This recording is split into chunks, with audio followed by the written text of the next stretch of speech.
Welcome to the shop. I'm Jared, and this is the Questionable Garage, and this is Project Roadblock. If you're not familiar with, well, this kind of monstrosity here, it is a 2009 Dodge Charger. Yes, there used to be doors back there. It was originally used in the movie Need for Speed, where from the best things that we can gather was used in the final chase scene that it most likely was the car that crashed the Bugatti. It's not a real Bugatti, it was built on a super light chassis, and that's actually the chassis that Chris, B is for Build, ended up buying to build that really cool 67 rear-engined Mustang, well, technically mid-engine Mustang. But I found it. We were there with Tavares when we were looking for his SLC chassis that he ended up trading off, and I saw just a kind of forgotten in the corner CHP cop car. It really wasn't anything that unique or special to most people.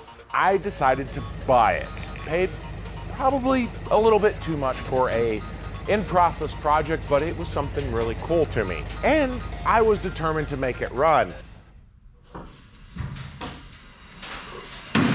The problem is they didn't have anywhere near enough of the right stuff to actually make it run, and we found some of the damage of the car was just absolutely terminal. There wasn't a practical way to totally bring back the original Roadblock.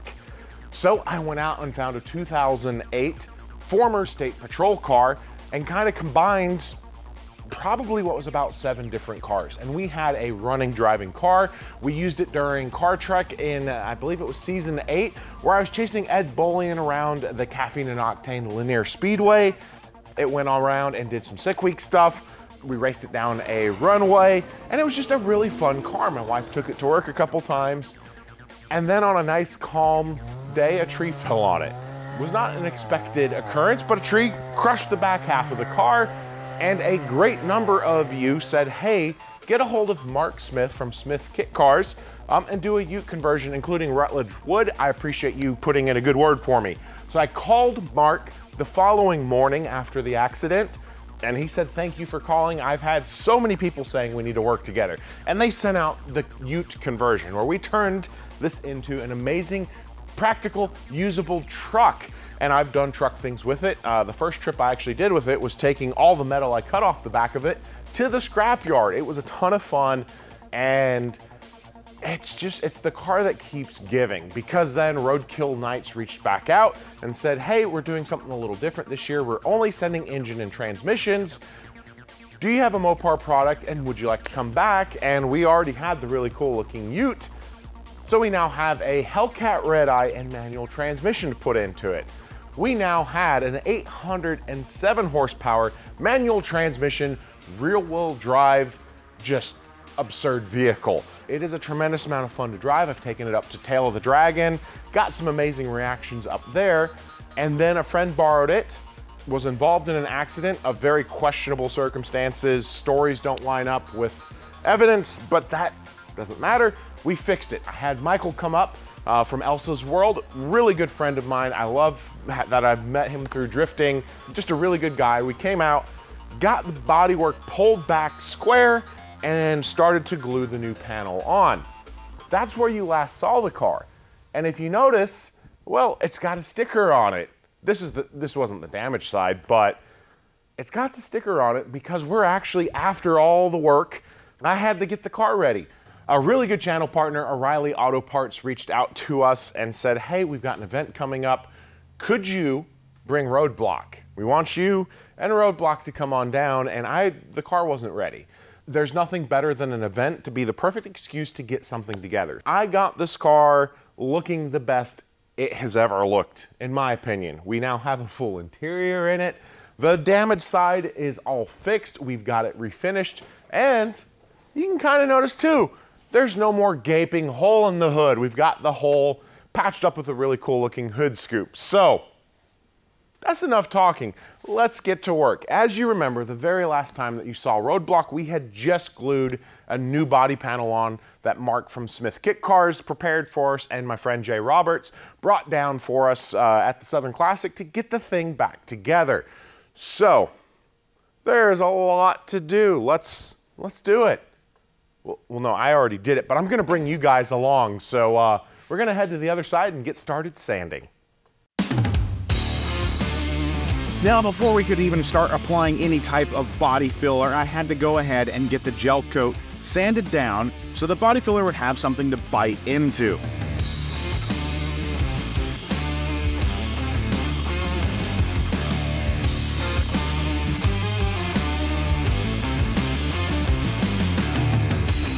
And one of the other things that really bugged me about Roadblock was the unfinished hood. It was finally time to go ahead, cut the hole open, and blend in the hood scoop I had bought for it so long ago. And that entire process involved, well, honestly, cutting open the hole a little bit bigger. I then applied some 3M panel bond to the plastic to get it a good bite into the aluminum hood, and then I held it temporarily with screws until that panel bond set up.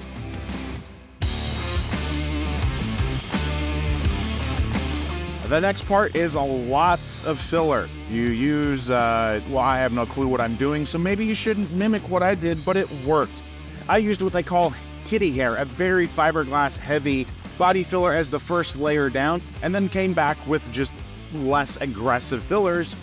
Also, a very important thing is making sure you use the exact appropriate amount of hardener in any type of body filler that you're using. And I have learned I have the perfect talent to never use the right amount. I put exactly what the picture says, and it's not enough, or it's too much. And what that means is the filler either hardens too quickly or not fast enough. So, yeah, whatever amount I put down, probably don't do it, because I can't figure it out. I don't know what I'm doing wrong, but it works. And of course, in between every round of body filler is about 1,000 hours of sanding. Cue the car wizard. Sanding 1,000 hours.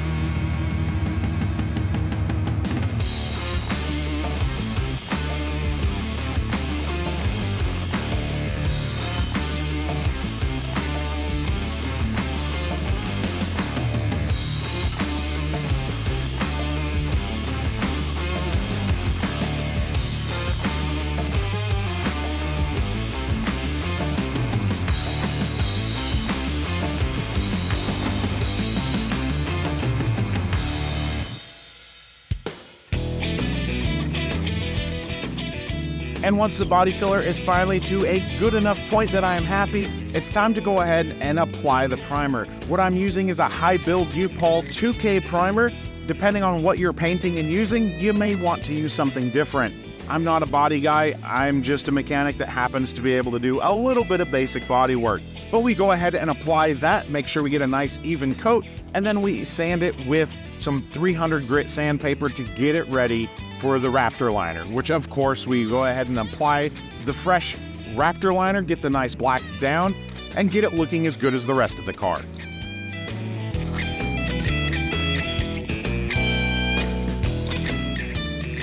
Now, a big part of the entire interior process and getting it ready for the show is I wanted it to finally look finished. It was cutting and trimming the B-pillar trim, the A-pillar trim, getting the spotlight to work, getting a headliner in it, and finally fully finishing the entire carpet.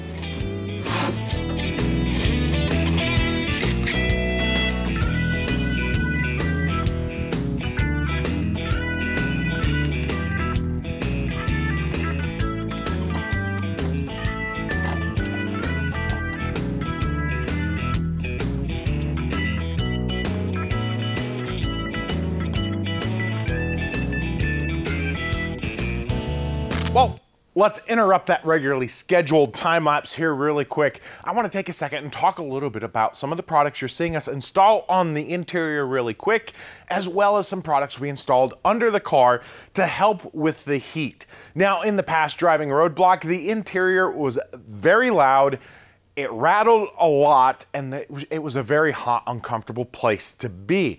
Now, the factory Pursuit car had just a single layer vinyl floor mat. It was just a basic vinyl floor carpet system that did not do anything to keep that heat or sound down, and with none of the other interior, it wasn't the most comfortable place to be. Some of the biggest, most useful products we're currently utilizing in Roadblock from DEI is one, the boom mat. This is probably the most universal. You are most likely going to be familiar with this. This is a adhesive and almost like tar-based system that you can apply to just about everything. You don't have to do a ton of surface prep. It goes on really well. It absorbs the sound really well and kind of binds things together in the sense that you don't get a ton of vibration in the material it is sitting against. If you have a very thin piece of metal, it's going to resonate and vibrate, but by applying this, it absorbs some of that energy and keeps it from rattling and shaking around. So we are pretty much applying this everywhere, against the bulkhead, on the floor, in the transmission tunnel. It also works very well as a heat barrier, again, because of the thick tar nature. It's difficult for the heat energy to easily pass through it. It tends to reflect it back, which is a very, very useful thing when you've got a Hellcat. They make a lot of heat. The other product you may see us installing is what they call their under carpet light. This works really, really well in older cars. Now, for the carpet, because we were installing an OEM carpet, the bottom already had a pretty good amount of foam layer, as well as an OEM equivalent to this. But the entire rear bulkhead and roof section of the car did not. So we were able to cut and fit this very easily and apply it with the adhesive that you can get from DEI against the bulkhead and down into the areas that the carpet was missing. It has made the car incredibly better because, you know, we're doing the time lapse of building it right now, but I've already driven the car. I've got 250 miles already under the belt since putting the interior together, and it is way better. Now, something you didn't see on camera and something we installed underneath the car is their stainless steel moldable heat barrier. It does a really good job of replacing factory parts that have kind of fallen off, or if your car never came with any level of heat barrier, it has a little bit of foam backing and airspace again, along with that stainless steel barrier to help reflect heat. This is all about making the car more enjoyable to drive, get more miles under it, and a huge thank you to DEI for sending me the stuff out. I can tell you, the car is so much better to drive, thanks to things like their boom mat. I will say this too, if you are big car audio people, you know this product. There is nothing worse than when your sub thumps, you hear the whole interior rattle. This works perfect for that.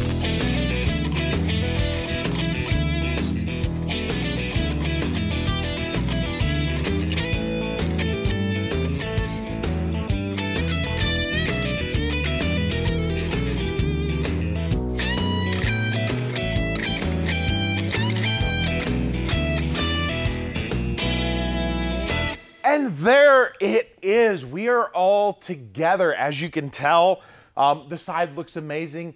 The rear glass is glued back in professionally. Maybe you remember my very first drive of this car, it was in the rain, and a lot of water was coming in from the back. I can do a lot of things, and it's evident, I admit, when I don't know how to do them.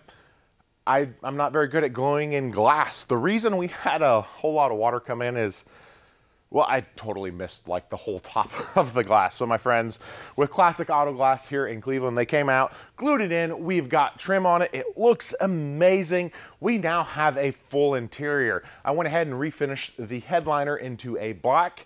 Just kind of wanted to make it nice, match the carpet. We've got the carpet from the movie car. That makes it so much nicer to drive.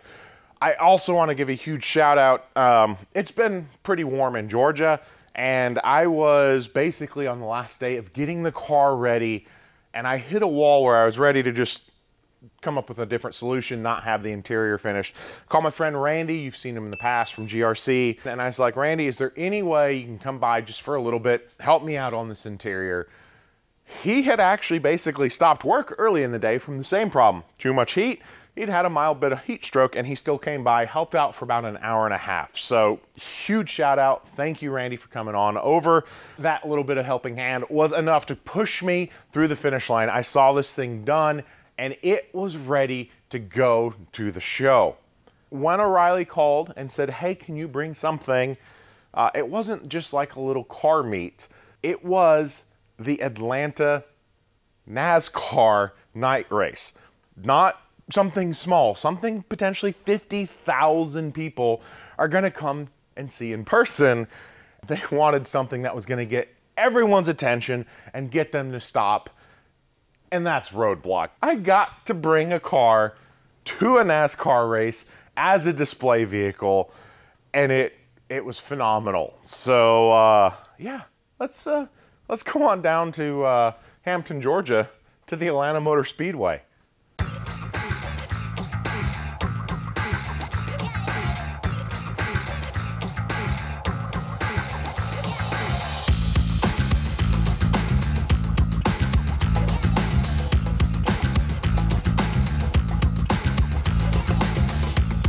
Now, the biggest goal with Roadblock here at the Atlanta Motor Speedway is to get people to stop and come into the O'Reilly Auto Parts booth, and it did that incredibly well because, well, it doesn't make any sense. When you look at it, you can't figure out what kind of car it is, so people took the time to stop and come in and ask about it, and then, of course, got their $5 off coupons from the O'Reilly booth.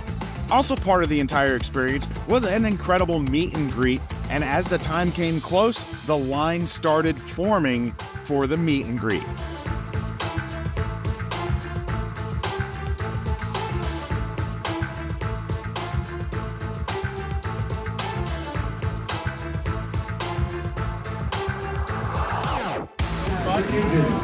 Right here. Push that button. Right there. Oh, hold it a little longer. There you go.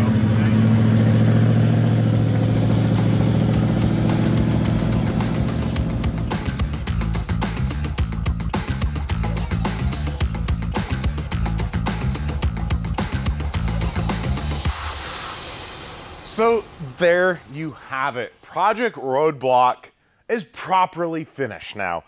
There's a complete interior in it. I got the AC working, which is a really nice thing to have on the drive. I've got the interior actually a comfortable place to be with all of the DEI heat management and sound management products. And quite frankly, I had one of the best experiences getting to interact with so many fans and just people who had no clue who I was, but absolutely loved the car. My new favorite thing in the world is just letting every kid jump in the car and have some fun. A good loophole, we're not supposed to make too much noise there in the fan experience, but if you let a 6-year-old start the car and rev it, they're not gonna yell at you, and they're definitely not gonna yell at a little 6-year-old. But I'm fairly certain Roadblock made at least 20 new car people for life. I had an absolute blast, and I appreciate all of you watching and supporting building something that has no business existing. In no world should something like this exist, and it's able to, thanks to all of you watching, commenting, sharing, and being a part of the Questionable Garage family. It's unreal. So we've got Roadblock back on the road. I'm gonna try to get them out to everywhere I possibly can. We have a ton more exciting projects from the old Mopars. We're waiting parts to come back on the Porsche. We've got, yeah, the Duster, the Triple Crown build. We've got Honda Rousey's gonna get a little bit of attention. Earl's coming to life, and you're gonna see him at Cletus and Cars in Bristol. It's nonstop. We've got a whole lot of fun, and it's all thanks to you. I also wanna thank everyone who did go ahead and sign up for memberships. I appreciate that. I have no expectation. You guys taking the time to watch is more than enough. But those of you who go a little bit further, thank you. I absolutely appreciate it. We're doing some things. I'm gathering up some questions. We're going to do a couple little extra things there. As you can tell, I am over the moon. I'm excited. Roadblock's back. We're going to put more miles on it and just keep refining it and making it better. But for now, Roadblock is done. And it's all thanks to you guys being here, watching, and hanging out with us here in the shop while we make very, very questionable choices. But one questionable choice you should never make: let the kids jump in your cars. Get that next generation hooked on hot rodding and cars, because keeping car culture alive is all of our responsibility, and it's simple. Letting them get their picture taken behind the wheel, it helps. So, I'm Jared, reminding you guys to always make questionable choices.